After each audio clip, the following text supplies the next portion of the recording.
chữa cả bên cao khăn năm lịch nào năm nào nằm mà bar làm giờ nào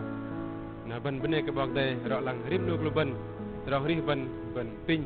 làm năm nào nó và bọc đây tôi cũng trong anh bên rồi đi mà lần trọ là tôi kia mà bên rip làm năm so mà lôi lo và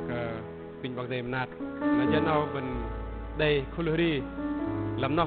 các bạn sẽ khăn pin sẽ năm nào Hơri đi lấy Groi thì cái bọc đây giờ nào pin Hơri tóc Hơri